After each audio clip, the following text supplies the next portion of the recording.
So hello and नमस्ते everyone. Indian polity in English medium का second video है। कल जो वीडियो अपलोड किया गया था वो बेसिक पॉलिटी कॉन्सेप्ट्स के लिए था, जैसे कि काफ़ी लोग हैं, कुछ ड्राइंग से हैं, कुछ फिजिकल एजुकेशन है और कुछ मीन्स अलग अलग सब्जेक्ट से रिलेटेड हैं, जिन्होंने कभी भी हिस्ट्री नहीं पढ़ी, पॉलिटी नहीं पढ़ी, मतलब 10th तक पढ़ी होगी लेकिन उसके बाद बहुत साल हो गए बिना पढ़े हुए। तो कुछ कॉन्सेप्ट्स कल मैंने बताए थे, थ्योरी वाले कॉन्सेप्ट्स। अब आज से जो हमारे टॉपिक्स हैं वो हम स्टार्ट करने जा रहे हैं।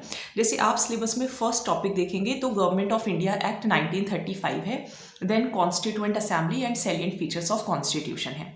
तो आज का वीडियो इसी से रिलेटेड रहेगा। नोट्स फॉर्मेटेड हैं, आईएएस लेवल के हैं, सो डोंट वरी। बट हाँ, इसके साथ क्वेश्चन जरूर प्रैक्टिस करिएगा, क्योंकि पॉलिटी के जो क्वेश्चंस होते हैं हमें पढ़ते हुए ऐसे लगता है कि हाँ हमें सब आता है या it is very easy, but जो उसके ऑप्शंस होते हैं वो घुमा देते हैं। हमें लगता है कि हाँ ये ऑप्शन भी सही है, बट एक्चुअली में वो गलत होता है। तो पॉलिटी के अंदर ये खास बात है। फैक्ट्स देखिए, जो लास्ट ईयर एग्जाम हुआ था उसके अंदर फैक्ट्स जो थे वो थोड़े से कम थे। हालांकि हमेशा तो बहुत ज़्यादा ही फैक्ट्स पूछे जाते हैं, लेकिन लास्ट ईयर जो कॉन्सेप्ट था, जो पेपर था, वो फैक्चुअल ना होके कॉन्सेप्चुअल था। एक बार आप पेपर ज़रूर देखिएगा। फैक्ट्स भी थे लेकिन कॉन्सेप्ट्स भी थे। हालांकि आरपीएससी पहले तो यही पूछती है कि किस डेट को क्या हुआ, इस कमेटी में कौन कौन था, बिल्कुल फैक्ट्स रिलेटेड। लेकिन लास्ट ईयर के पेपर से या लास्ट ईयर से आरपीएससी का जो लेवल है, जो वे है आस्किंग ऑफ क्वेश्चंस, वो थोड़ा सा चेंज हो गया है। So I will try my best कि जिन्होंने पॉलिटी पढ़ी नहीं है उनको भी पॉलिटी समझ में आए, और थोड़ा सा इतिहास को भी आप जानेंगे, क्योंकि जो हिस्टोरिकल बैकग्राउंड है ऑफ इंडियन कॉन्स्टिट्यूशन, वर्ड ही हिस्टोरिकल से शुरू होता है। हालांकि this subject is related to polity, but yes इसके अंदर थोड़ी सी हिस्ट्री भी आएगी। So let's start. देखिए, the historical underpinnings and the evolution of Indian constitution can be traced to many regulations and acts passed before Indian independence. Syllabus में government of India act 1935 ही है, लेकिन कुछ एक्ट आपको पहले समझने होंगे, उनको लर्न मत करिएगा, बट थोड़ा सा जानकारी होनी चाहिए ताकि आपको गवर्नमेंट ऑफ इंडिया एक्ट 1935 समझ में आए। देखो, समझना इसलिए ज़रूरी है, भारत तो आज़ाद 1947 में हो गया, फिर हम 1935 का एक्ट क्यों पढ़ रहे हैं, तो इसीलिए थोड़ा सा जानना ज़रूरी है। देखिए, एक्चुअली में कंपनी रूल चलता था पहले 1773 से लेके 1858 तक। 1773 में कौन सा एक्ट आया, फिर 1857 में जब क्रांति हो गई तो किस तरीके से जो क्राउन था उसके हाथ में सब चला गया, और जो गवर्नर जनरल होते थे उनको हटा के वाइसरॉय बनने लग गए थे, लॉर्ड कैनिंग। ये हमने उसमें पढ़ा भी था, इंडियन हिस्ट्री जब मैंने आपको कराई है तो उसके अंदर मैंने आपको पढ़ाया भी है। तो कंपनी रूल के अंदर एक्चुअली बैटल ऑफ प्लासी हुई थी, बैटल ऑफ बक्सर हुई थी। बैटल ऑफ प्लासी हुई थी 1757 में और बैटल ऑफ बक्सर हुई थी 1764 में। तो जब बैटल ऑफ बक्सर होती है 1764 में, उसके बाद मेन जो 3 एरियाज हैं, बॉब, बंगाल, उड़ीसा एंड बिहार, तो इनके जो दीवानी राइट्स होते हैं, diwani rights is basically the way of collecting tax and money.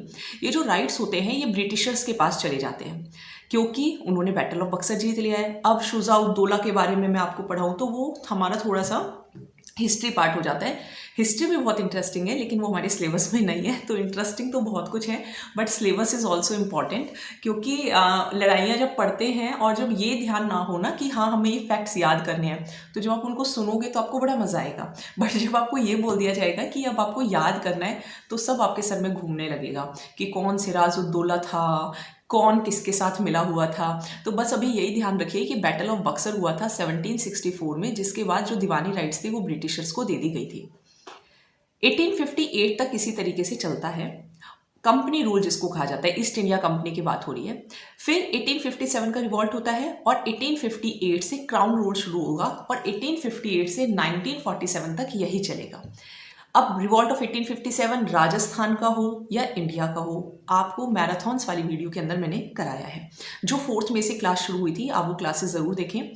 Educational psychology की भी क्लासेस, जैसे कुछ बच्चे हैं जो सारी वीडियोस देख रहे हैं, अगर आपके पास टाइम है, जैसे काफ़ी एस्पिरेंट्स हैं जो कि नेक्स्ट ईयर की तैयारी कर रहे हैं या बाद सेकेंड ग्रेड की तैयारी कर रहे हैं, वो उन वीडियोस को देख सकते हैं। बाकी एजुकेशनल साइकोलॉजी का भी मैराथन आएगा।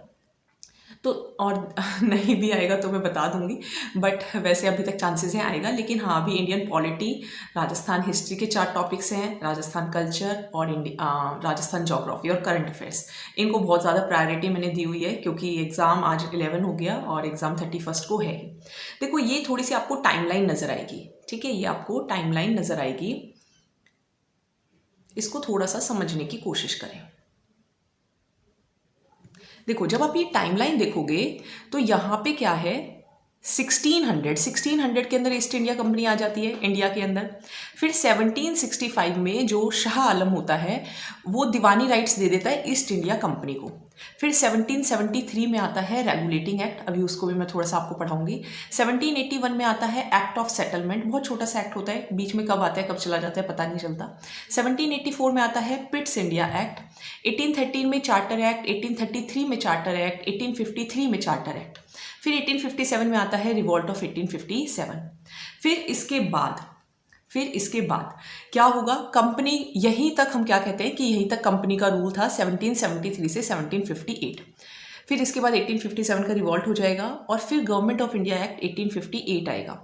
फिर 3 इंडियन काउंसिल्स एक्ट आएंगे 1861, 1892 एंड 1909। फिर इसके बाद 1919 में गवर्नमेंट ऑफ इंडिया एक्ट आएगा। फिर 1932 में कम्युनल अवार्ड आएगा। 1935 में गवर्नमेंट ऑफ इंडिया एक्ट आएगा और 1947 में इंडियन इंडिपेंडेंस एक्ट आएगा 1947 का। सिलेबस के अंदर आपका लिखा है गवर्नमेंट ऑफ इंडिया एक्ट 1935। अब ये आप देखिए एक्ट के अंदर एक्चुअली में क्या क्या हुआ था। लर्न आपको 1835 का करना है, but I am telling you कि कहानी कहाँ से किस तरीके से पूछ ली जाए, इससे पहले क्या था, 4 ऑप्शंस आपको दे दिए जाएं तो कुछ भी पूछा जा सकता है। तो जितना मैं पढ़ा रही हूँ आप उतना पढ़िए। आप ये मत सोचिए कि मैं आपको थोड़ा सा ज़्यादा ही पढ़ा रही हूँ, ज़्यादा नहीं पढ़ा रही हूँ, बिल्कुल टू द पॉइंट ही पढ़ा रही हूँ। एंड होपफुली आपके क्वेश्चंस बने। देखो अगर उनकी इच्छा ही नहीं हुई आपको फेल करने की तो आप पक्का फेल नहीं होंगे। जैसे कि पिछली बार आपने पॉलिटिकल साइंस का पेपर देखा होगा, हालांकि हंसना तो नहीं चाहिए, लेकिन मैं कहती हूँ कि ऐसी जॉब के लिए क्या ही रोना, जब सामने वाले देना ही नहीं चाहते आपको जॉब। 6 पोस्ट मीन्स 6 सिलेक्शंस हुए, इस लेवल का पेपर बनाया गया, तो जब आप ये अज्यूम करिए ना कि वैकेंसी आई नहीं, उस एग्ज़ाम के लिए रोना, उस एग्ज़ाम के लिए दुख मनाना, मेरे ख्याल से सबसे मतलब बस आप अपने ऊपर क्यों ही डाउट कर रहे हैं। तो अगर उस लेवल की पॉलिटिकल साइंस आ गई, हालांकि आनी नहीं चाहिए क्योंकि रीज़न कुछ और ही था कि इस तरीके का पेपर क्यों सेट किया गया था, बट अगर उस लेवल की पॉलिटिकल साइंस आ गई तो ये नोट्स बिल्कुल भी इनफ नहीं होंगे, क्योंकि ये जो नोट्स हैं ये हम जीके के पॉइंट ऑफ व्यू से हैं, और ये है कि हाँ आपका जो पेपर है वो एक सही स्तर का है। हाँ, जीके का पेपर जैसा पिछली बार बना था उससे ये सॉल्व हो जाएंगे। पॉलिटिकल साइंस के पेपर से कंपैरिजन मत करिएगा, क्योंकि पॉलिटिकल साइंस का पेपर जो था पिछली बार वो टीचर्स भी जो थे उनसे सॉल्व नहीं हुआ था, और जो टाइम पीरियड दिया गया था उसमें तो बिल्कुल भी सॉल्व नहीं हो सकता था। तो इसलिए उस पेपर का दुख नहीं मनाएंगे, उससे कंपैरिजन नहीं करेंगे। पिछले साल के जीके के आरपीएससी का जो पेपर था उससे कंपैरिजन करेंगे, आपके क्वेश्चंस हो जाएंगे। ठीक है, again trust is important, trust ही आपको बना के रखना पड़ेगा। देखिए सबसे पहले आया था रेगुलेटिंग एक्ट ऑफ 1773। 1773 में पहले क्या होता था, बंगाल का गवर्नर होता था। क्या होता था, गवर्नर। 1773 में उसका नाम रख दिया गवर्नर जनरल। हालांकि फिर 1857 के बाद गवर्नर जनरल नेम भी हटा दिया जाएगा और क्या नाम आ जाएगा, वाइसरॉय, है ना। तो पहले 1773 में देखो ये चला कि भाई इनको रेगुलेट करते हैं, ईस्ट इंडिया कंपनी को रेगुलेट करते हैं, ये बहुत ही मनमर्जी कर रहे हैं। तो ब्रिटिशर्स बैठे हुए थे लंदन के अंदर पार्लियामेंट में, तो वहाँ पर बैठकर वो लोग डिसाइड करते हैं इंडिया के बारे में कि अब इंडिया के अंदर जो गवर्नर होगा उसको गवर्नर जनरल कहा जाएगा, और जो बॉम्बे और जो मद्रास के गवर्नर हैं वो बंगाल के गवर्नर जनरल के सबऑर्डिनेट हो जाएंगे। पहले बराबर थे, फिर उनको नीचे कर दिया गया, मतलब बंगाल का जो गवर्नर जनरल था उसको ज़्यादा importance they the. Beginning of central administration, यानी कि सब यहीं से ही होगा, ठीक है, सेंट्रली एडमिनिस्ट्रेड होगा। जो COD है, यानी कि जो हमारे 2 थे बेसिकली, एक थे अपने पास बोर्ड ऑफ डायरेक्टर्स जिसको हम BOD बोलते थे, और एक थे COD। अब ये जो COD थे इनका काम क्या था, इनका काम ये था कि जो भी इंडिया के अंदर रिवेन्यू से रिलेटेड, सिविल से रिलेटेड, मिलिट्री अफेयर्स से रिलेटेड जो कुछ भी हो रहा है उसकी रिपोर्ट बनाकर दो, ये काम होता था COD का। ठीक है, फिर 1774 में पहला सुप्रीम कोर्ट भी खोला गया फोर्ट विलियम्स के अंदर, बहुत कम पावर्स उसको दी गई।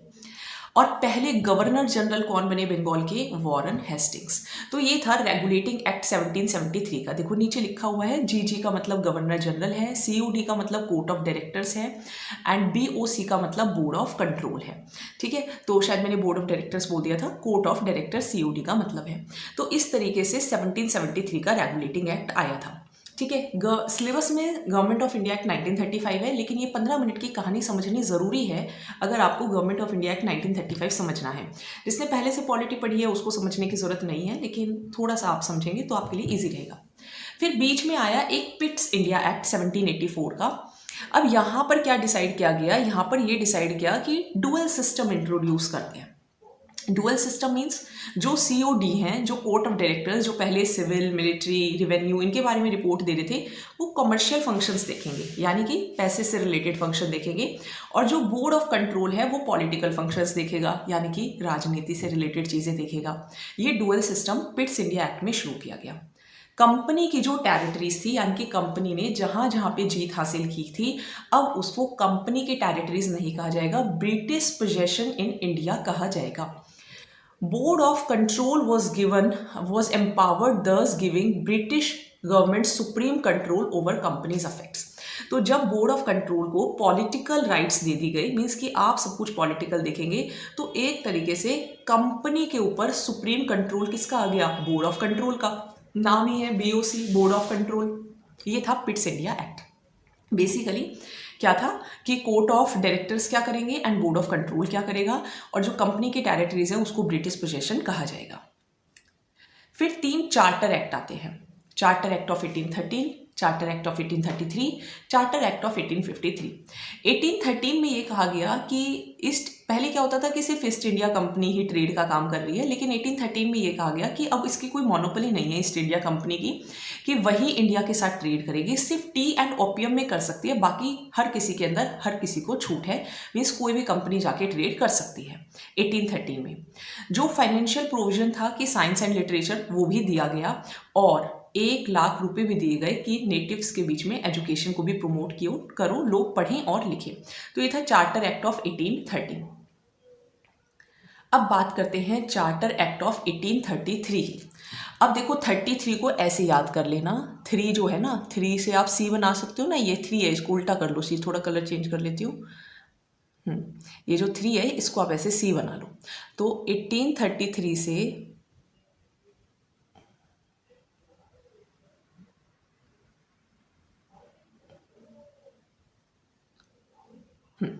तो 1833 में फाइनल स्टेप था कि अब सब कुछ सेंट्रलाइज होगा, क्योंकि धीरे धीरे देखो ब्रिटिशर्स पोजेशंस ब्रिटिशर्स की हो गई, ट्रेड खाली ईस्ट इंडिया कंपनी नहीं करेंगे, आपको रिपोर्ट देनी पड़ेगी। तो ये 1833 वाला फाइनल स्टेप था सेंट्रलाइजेशन। सेंट्रलाइजेशन क्या होता है कि सब कुछ मैं ही डिसाइड करूंगी, बाकी कोई कुछ डिसाइड नहीं करेगा। अब यहाँ पर जो गवर्नर जनरल था बंगाल का, उसको गवर्नर जनरल ऑफ इंडिया बना दिया गया। यही तो सेंट्रलाइजेशन है कि आप सिर्फ बंगाल के नहीं हो, अब आप पूरे इंडिया के हो। और पहले गवर्नर जनरल कौन बने थे बंगाल के, वो कौन बने थे, वॉरेन हेस्टिंग्स।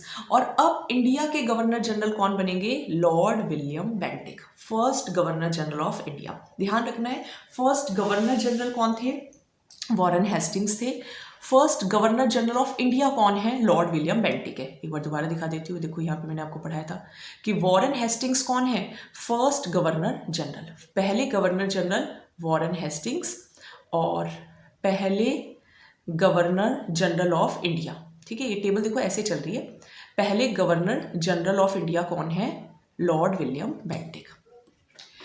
इस एक्ट का नाम सेंट हेलेना एक्ट भी रखा गया 1833 के एक्ट का। जो लेजिस्लेटिव पावर्स थी, यानी कि पहले बॉम्बे और मद्रास के पास कुछ लेजिस्लेटिव पावर्स थी, कुछ कानून से बनाने की, कुछ लॉज बनाने की पावर थी, वो सब हटा दी गई कि बॉम्बे मद्रास अब आपके पास कोई पावर नहीं है, सब कुछ भी सेंट्रलाइजेशन हो रहा है। यहाँ पर एक एम था कि भाई हम इंडिया के अंदर जो सिविल सर्विसेज का जो ओपन कंपटीशन है वो शुरू करेंगे, बट वो फेल हो गया। फाइनली यहाँ पर लॉ कमीशन लॉर्ड मैकॉले के अंडर बना, जिसके अंदर इंडियन लॉज को कॉडिफाई किया गया। कंपनी की जो मोनोपोली थी चाइना के साथ, पहले तो देखो टी एंड ओपियम में ख़त्म की थी मोनोपोली 1833 में। 1833 में चाइना के साथ सिर्फ ट्रेड करेगी ईस्ट इंडिया कंपनी, ये भी ख़त्म कर दी गई कि कोई भी ट्रेड कर सकता है। ये था 1833 का एक्ट। अब देखिए 1853 का एक्ट। 1853 के एक्ट में खास बात क्या है, क्योंकि इसके बाद जो कंपनी का रूल है वो ख़त्म ही होने वाला है और क्वीन विक्टोरिया का जो रूल है वो शुरू हो जाएगा। तो देखिए 1853 में यहाँ पर जो गवर्नर जनरल था उसके जो लेजिस्लेटिव पावर्स हैं और जो एग्जीक्यूटिव पावर्स हैं उन दोनों को अलग अलग कर दिया गया। मतलब देखो लेजिस्लेटिव और एग्जीक्यूटिव में डिफरेंस होता है ना। लेजिस्लेटिव के अंदर मीन्स पार्लियामेंट में जितने भी लोग बैठे हैं, एग्जीक्यूटिव में जो मेन पॉलिसीज वगैरह बनाते हैं, मीन्स बेसिकली जो पावर्स में होते हैं, जो मिनिस्टर्स होते हैं, तो इनकी पावर्स को सेपरेट कर दिया गया और यहाँ से ही पार्लियामेंट्री सिस्टम इंडिया का शुरू हुआ और इंडिया को कोविनेटेड सिविल सर्विसेज के अंदर अलाउड किया गया। देखिए कोविनेटेड सिविल सर्विसेज ये सब बहुत डिटेल में है, वो सब हमें नहीं पढ़ना। Introduced for the first time local representation in the Indian Central Legislative Council। Legislative Council के अंदर अब ये भी डिसाइड किया गया कि हाँ जो लोकल लोग हैं वो भी पार्टिसिपेट कर पाएंगे। सो 1853, आई होप समझ में आ गया होगा। अब हमें जो पढ़ना है वो हमें तो ये वाला पढ़ना है, गवर्नमेंट ऑफ इंडिया एक्ट 1935 पढ़ना है। अभी तक याद करो तो कर लेना, लेकिन पता ज़रूर होनी चाहिए कहानी, वरना सीधा गवर्नमेंट ऑफ इंडिया एक्ट 1935 बताऊंगी तो कुछ समझ में नहीं आएगा। गवर्नमेंट ऑफ इंडिया एक्ट, अब ये बेसिकली जो कंपनी का रूल है वो ख़त्म हो चुका है और अब क्राउन का रूल शुरू होगा। गवर्नमेंट ऑफ इंडिया एक्ट आएगा 1858 में। यहाँ पे जितनी भी पावर्स थी कंपनी से लेके वो ब्रिटिश क्राउन को दे दी गई और जो गवर्नर जनरल ऑफ इंडिया था, जो लॉर्ड विलियम बेंटिक बना था, अब वो पोस्ट ख़त्म कर दी गई और अब जो नई पोस्ट बनी वो बनी वाइसरॉय। और पहले वाइसरॉय कौन बने? Lord Canning. एक SOS इस्टेब्लिश किया गया, SOS सेक्रेटरी ऑफ स्टेट, जिसके अंदर 15 जो लोग थे, ये ना लिखा नहीं क्या यहाँ पे, वो पॉइंट यहाँ पे लिखा नहीं है, लेकिन इसके अंदर 15 जो लोग थे वो इंडिया से भी थे। यहाँ पर board of control, centre of court of directors, ये सब खत्म कर दिया गया। डुअल सिस्टम खत्म कर दिया गया कि कोई डुअल सिस्टम नहीं है। मीन्स जो पिट्स ने शुरू किया था वो पिट गया और ख़त्म हो गया, ऐसे ध्यान रखना। अब आ जाओ इंडियन, अब 3 इंडियन काउंसिल एक्ट आएंगे 1861 में, 1892 में एंड 1909 के अंदर। चलिए मैं थोड़ा स्क्रीन से हट जाती हूँ। अब देखिए Indian council act of 1861, 1892 and 1909, ये 3 के नाम आप देखोगे तो काउंसिल एक्ट है, ठीक है। अब ये क्या है? सबसे पहले देखिए इंडियन काउंसिल एक्ट ऑफ 1861। देखो जब आप इंडियन काउंसिल एक्ट ऑफ 1861 देखते हो तो यहाँ पर रिप्रेजेंटेटिव इंस्टीट्यूशंस जो थे वो शुरू हो गए, डिसेंट्रलाइजेशन शुरू हो गया। वही सेंट्रलाइजेशन जो 1833 में स्टार्ट किया गया था, सब कुछ गवर्नर जनरल ऑफ इंडिया को देकर, और पावर्स जो थी वो ख़त्म कर दी गई थी बॉम्बे मद्रास की। अब वो दोबारा से शुरू हो गया और बॉम्बे और मद्रास की जो पावर्स थी वो वापस से दे दी गई, ठीक है। फिर यहाँ पे जो पोर्टफोलियो सिस्टम था वो भी शुरू किया गया और पोर्टफोलियो सिस्टम के साथ साथ जो वाइसरॉय की जो ऑर्डिनेंस पावर है, जैसे अभी प्रेसिडेंट के पास ऑर्डिनेंस पावर होती है ना, तो सिमिलरली जो पोर्टफोलियो सिस्टम था और जो ऑर्डिनेंस पावर थी उसको भी रिकॉग्नाइज किया गया। नई लेजिस्लेटिव काउंसिल इस्टेब्लिश की गई। कहाँ कहाँ इस्टेब्लिश की गई लेजिस्लेटिव काउंसिल्स? बंगाल में, पंजाब में and north west frontier province के अंदर। तो ये 1861 की बात है क्योंकि 1858 में रिवॉल्ट, 1857 में रिवॉल्ट हुआ है। जस्ट उसके बाद तो देखो गवर्नमेंट ऑफ इंडिया एक्ट 1858 आ गया था, जहाँ पे तो बस नेम अलग अलग इस्टेब्लिश किए गए। लेकिन अब फिर नया क्या करें, तो 1861 में रिप्रेजेंटेटिव इंस्टीट्यूशंस, डिसेंट्रलाइजेशन एंड इसके साथ साथ में portfolio system, ordinance power and जो नई लेजिस्लेटिव काउंसिल्स थी वो बन गई थी। फिर इसके बाद आया इंडियन काउंसिल एक्ट ऑफ 1892। अब यहाँ पर देखो प्रोविंसेस तो बन गई हैं, लेकिन उसमें जो नॉन ऑफिशियल मेंबर्स हैं उनके नंबर बढ़ाए गए कब? 1892 के एक्ट में। और यहाँ पर उनको ये भी पावर दी गई, सिर्फ उनको नहीं बल्कि ये पावर दी गई कि अब आप बजट को भी डिस्कस कर सकते हो। तो 1892 के अंदर पावर्स इंक्रीज़ किए गए, नंबर इंक्रीज़ किए गए। अब आ जाते हैं 1909 का Morley Minto reforms. Morley Minto reforms देखो 1909 2 mm में है ना, और 1909 में भी 2 9 है, ऐसे याद रह जाएगा। यहाँ पर देखो, यहाँ पे तो नंबर्स बढ़ाए थे, यहाँ पर प्रोविंसेस का ही साइज इंक्रीज कर दिया गया कि ज़्यादा मेंबर्स अब होंगे। यहाँ पर सेपरेट इलेक्टोरेट्स मुस्लिम के लिए इंट्रोड्यूस किया कि मुस्लिम्स को ही वोट कर सकते हैं। साथ ही साथ में क्वेश्चंस तो पूछ सकते हैं, डेलिब्रेटिव फंक्शंस भी बताए गए कि आप सप्लीमेंट्री क्वेश्चंस भी पूछ सकते हो। और यहाँ पर इंडियंस को भी एग्जीक्यूटिव काउंसिल में ऐड किया गया, जिसके अंदर सबसे पहले जिनको ऐड किया गया उनका नाम क्या था? उनका नाम था सत्येंद्र प्रसाद सिन्हा। तो इनको प्रसाद मिल गया, ऐसे ध्यान रख लेना। कब प्रसाद मिला है? 1909 में, जब सेपरेट इलेक्टोरेट्स आ गए एंड इंडियन एग्जीक्यूटिव काउंसिल के अंदर इंडिया को भी इंट्रोड्यूस किया गया, इंडियंस को भी इंट्रोड्यूस किया गया सत्येंद्र प्रसाद सिन्हा को। फिर आता है गवर्नमेंट ऑफ इंडिया एक्ट 1919। ये सेकंड एक्ट है। ये एक्ट क्या है बेसिकली कि भाई अब ऐसे हम रूल करेंगे, अब ऐसे रूल करेंगे, तो ये है बेसिकली एक्ट्स। तो गवर्नमेंट ऑफ इंडिया एक्ट 1919 यानी कि नॉन कॉपरेशन मूवमेंट से पहले इसको मॉन्टेगू चेम्सफोर्ड रिफॉर्म्स कहा जाता है। यहाँ पे कहा कि भाई आप थोड़े रिस्पॉन्सिबल बनो, क्योंकि 1916 के अंदर आपने देखा होगा कि होम रूल लीग शुरू हो चुका था और गांधी जी भी आ चुके थे, तो कहा रिस्पॉन्सिबल बनना पड़ेगा। प्रोविंसेस पे डायरेक्टरी इंट्रोड्यूस की गई और कुछ सब्जेक्ट्स जो थे वो भी डिवाइड किए गए कि कौन से सब्जेक्ट्स ऐसे हैं जो कि रिजर्व रहेंगे एंड कौन से ट्रांसफ़र कर दिए जाएंगे। सेंटर पर भी बाइकैमरलिज्म इंट्रोड्यूस किया गया। पहली बार डायरेक्ट इलेक्शंस किए गए। कम्युनल रिप्रेजेंटेशन बढ़ा दी गई। सिक्स को सिक्स देंगे इंडियंस, क्रिश्चियंस को इंडियन क्रिश्चियंस, एंग्लो इंडियंस को एंड यूरोपियंस को। यहाँ पर ये कहा गया कि हम पब्लिक सर्विस कमीशन भी बनाएंगे और स्टैट्यूटरी कमीशंस भी बनाएंगे। स्टैट्यूटरी कमीशंस मीन्स जो लॉ के थ्रू बनती हैं, तो उन कमीशंस को हम स्टैट्यूटरी कमीशंस कहते हैं। सो ये था आपका government of India act 1919। Montagu Chelmsford reform कहा गया। इसको ऐसे याद रखिए कि गांधी जी आ गए हैं, तो कहा अब रिस्पॉन्सिबल गवर्नमेंट बनानी पड़ेगी, बाइकैमरलिज्म लाना पड़ेगा, डायरेक्टरी लेकर आनी पड़ेगी, डायरेक्ट इलेक्शंस होंगे। कम्युनलिज्म बढ़ गया लेकिन इसकी वजह से, और पब्लिक सर्विस कमीशन और स्टैट्यूटरी कमीशन भी इस्टेब्लिश किए गए। फिर आया गवर्नमेंट ऑफ इंडिया एक्ट 1935, जो कि आपके सिलेबस में है। अब ये क्या है गवर्नमेंट ऑफ इंडिया एक्ट 1935? देखिए काफ़ी टाइम तक इसी एक्ट के अकॉर्डिंग जो था वो रूल किया गया था, और यहाँ पर ऑल इंडिया फेडरेशन बना था, यानी कि प्रोविंसेस, प्रिंसली स्टेट सबको मिला लिया गया था। 3 लिस्ट, जैसे आज भी आप देखते हो यूनियन स्टेट कॉन्करेंट लिस्ट है, तो पहले यूनियन को फेडरल का कहते थे, स्टेट को प्रोविंशियल कहते थे, और कॉन्करेंट लिस्ट लाई गई। जो प्रोविंशियल लेवल यहाँ इंट्रोड्यूस किया गया था डायरेक्टरी, वो डायरेक्टरी यहाँ पे ख़त्म कर दी गई, क्योंकि देखो अब कोई डायरेक्टरी वगैरह नहीं थी, और सेंट्रल लेवल पे इंट्रोड्यूस की गई। बाइकैमरलिज्म प्रोविंशियल लेवल पे, मींस उल्टा कर दिया गया। देखो यहाँ से 1919 से और 1935 में सब अपोजिट है।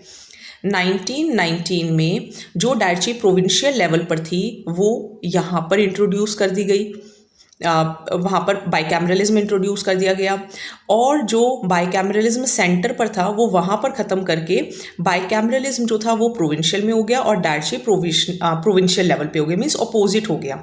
ठीक है, प्रोविंशियल के साथ बाइकैमरलिज्म मिल गया और डायरेक्टरी सेंटर के साथ मिल गई। कहाँ पर?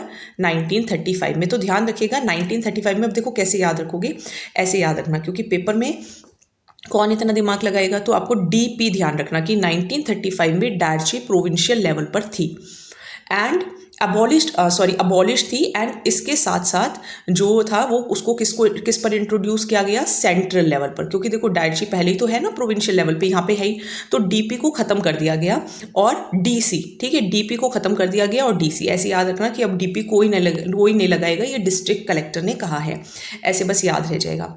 पहले देखो बाइकैमरलिज्म जो था वो सेंट्रल पे था, अब उसको ख़त्म करके किस पे इंट्रोड्यूस किया गया? Bicameralism at provincial. तो बीपी शुरू कर दिया, ठीक है, बीपी शुरू कर दिया, डीसी एंड बीपी।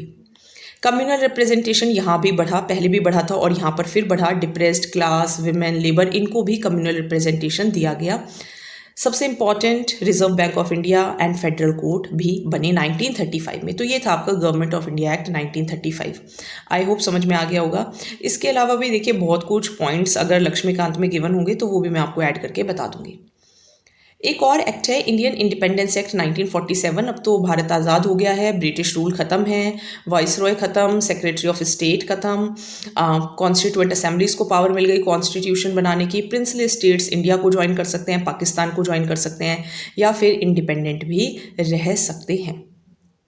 सो ये था आपका पहला topic, government of India act 1935। अब हम बात करेंगे कॉन्स्टिट्यूशन बनाने की। कॉन्स्टिट्यूशन बनेगा, सैलिएंट फीचर्स ऑफ कॉन्स्टिट्यूशन देखेंगे, कॉन्स्टिट्यूएंट असेंबली इसके अंदर हम देखेंगे। तो हम बिल्कुल सिलेबस के अकॉर्डिंग ही चल रहे हैं। देखो, कॉन्स्टिट्यूएंट असेंबली से रिलेटेड कॉन्स्टिट्यूशन सिलेबस में गिवन ही है, specially that constituent assembly and salient features of constitution. कुछ इंपॉर्टेंट टाइमलाइन है जो कि आपको ध्यान रखनी है। सबसे पहले जो कॉन्स्टिट्यूएंट असेंबली के बनाने का जो आइडिया था वो सबसे पहले एम.एन. रॉय ने दिया था 1934 में। उससे भी पहले बात करें तो 1906 के अंदर जो आइडिया था कॉन्स्टिट्यूएंट असेंबली का वो स्वराज की डिमांड के अंदर इम्प्लिसिट था, मतलब बिल्कुल साफ नहीं कहा गया था, लेकिन हाँ थोड़ा थोड़ा सा, मतलब जैसे बोलते हैं ना कि हाँ कहना चाहते थे लेकिन साफ तरीके से नहीं कह पाए। लेकिन एम.एन. रॉय ने 1934 में साफ तरीके से कह दिया था कि कॉन्स्टिट्यूएंट असेंबली बननी चाहिए।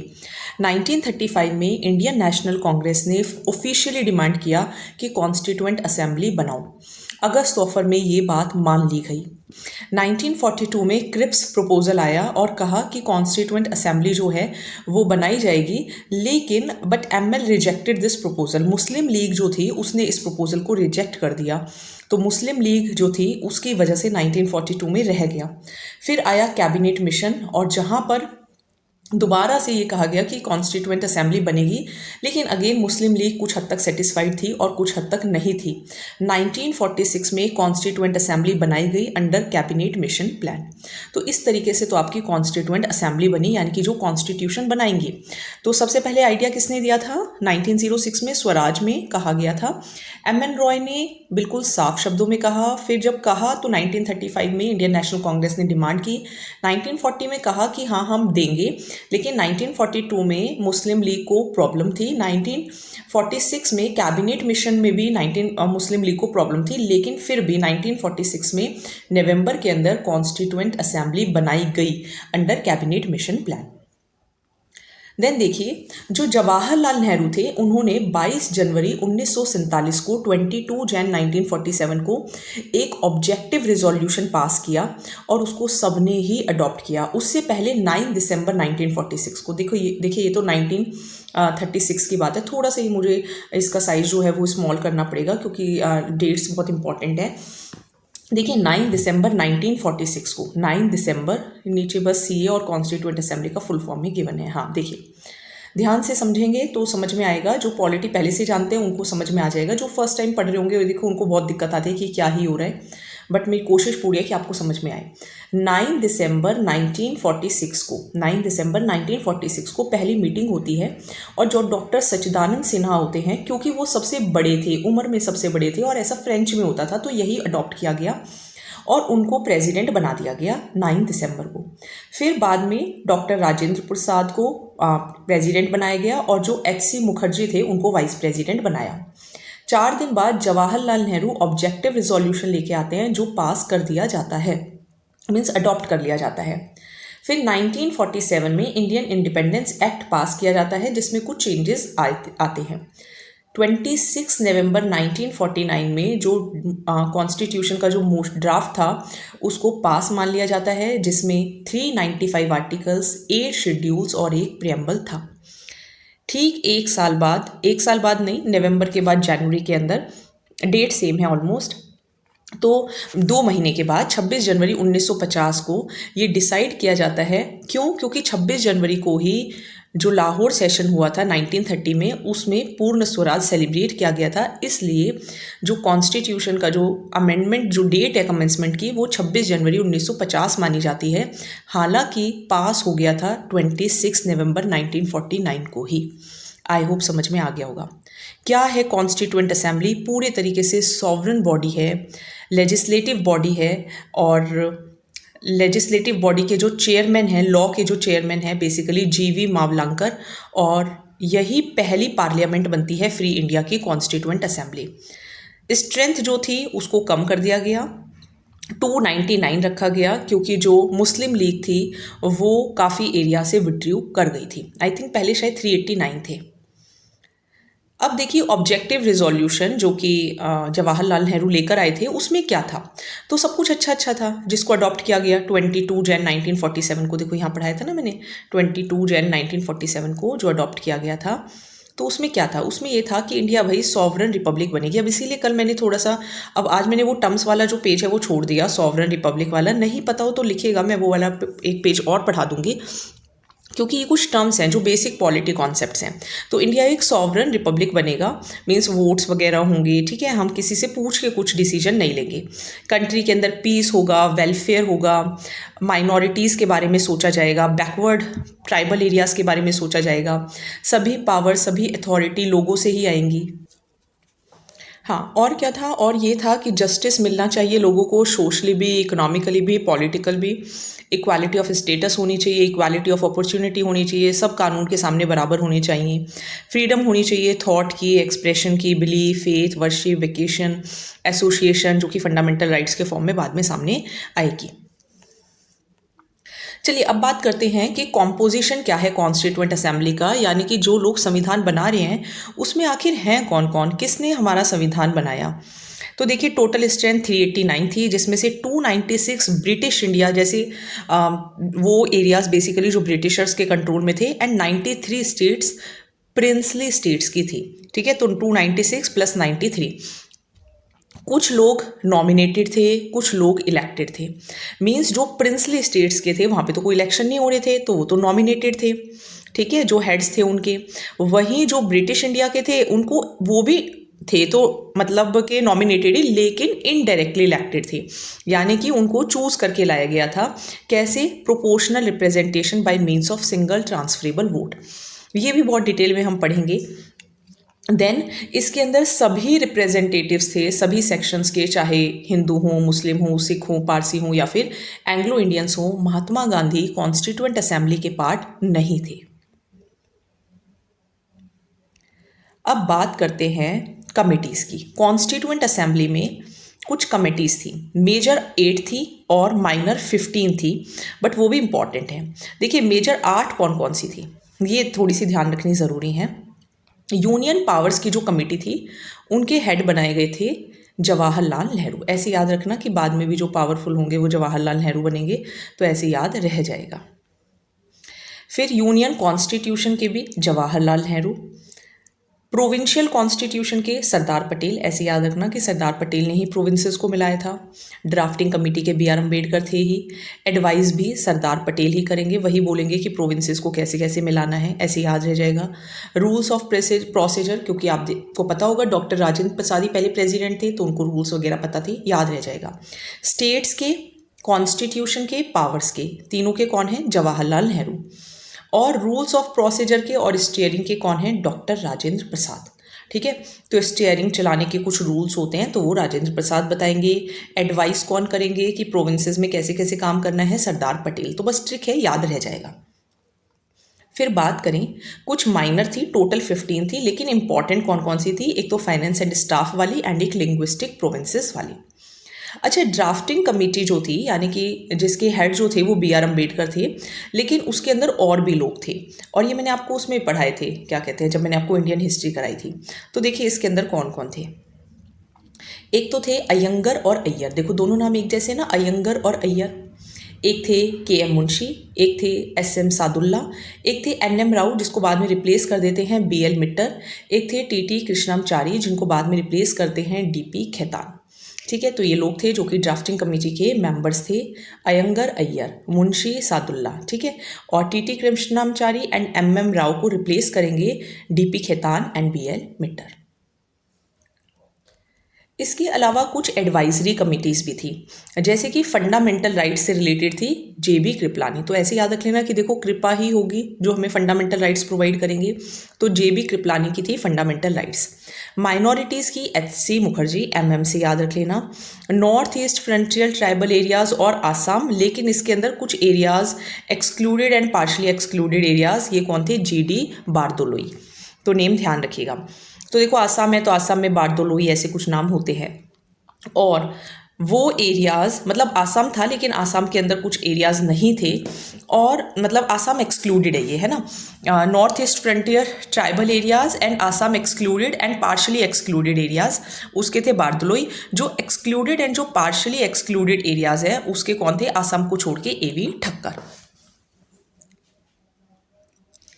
हाँ, तो आसाम के जो एरियाज छोड़कर थे वो जीडी बारदोलोई, और जो वो excluded and partially excluded areas हैं ऊपर वाले आसाम को छोड़ के वो है एपी ठक्कर।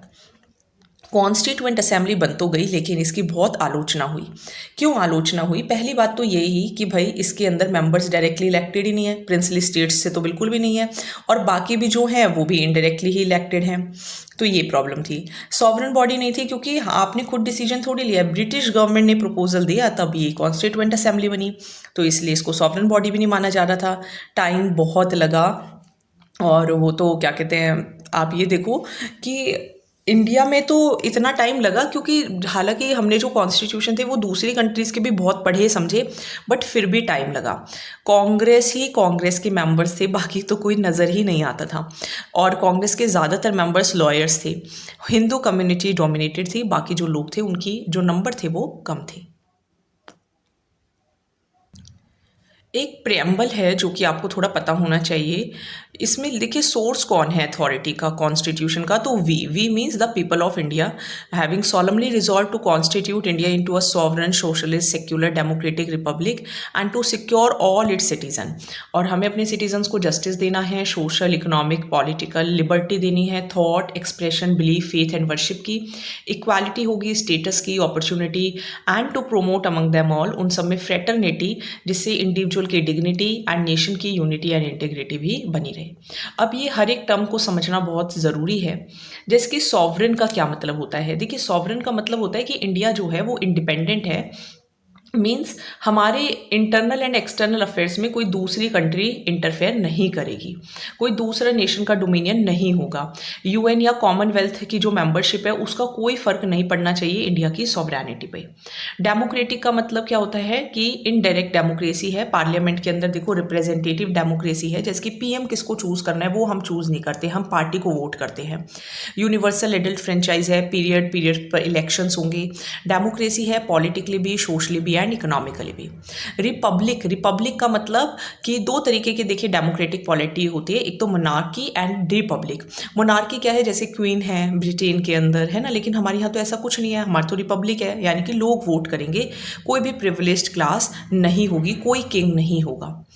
इंडियन कॉन्स्टिट्यूशन के ऑब्जेक्टिव्स क्या हैं? ये हमने रशियन रिवॉल्यूशन से लिए हैं कि हमारे ऑब्जेक्टिव्स क्या हैं, क्या हमें अचीव करना है। तो एक तो सोशली, यानी कि सभी सिटीजन्स को बिना किसी डिस्क्रिमिनेशन के अच्छा ट्रीटमेंट मिले। इकोनॉमिकली, वेल्थ, इनकम, प्रॉपर्टी, इनमें जो इनइक्वालिटीज़ है इसको कम करना है, और इन्हीं दोनों को मिलाकर डिस्ट्रीब्यूटिव जस्टिस कहा जाता है, सोशल और इकोनॉमिक को।